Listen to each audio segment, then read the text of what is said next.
صادق قال ايه بقى؟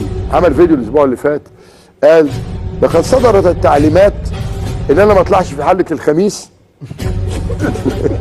وانهم هيسلموني على سركي. كذاب. لا مش كذاب، حول هيسلموني على سركي.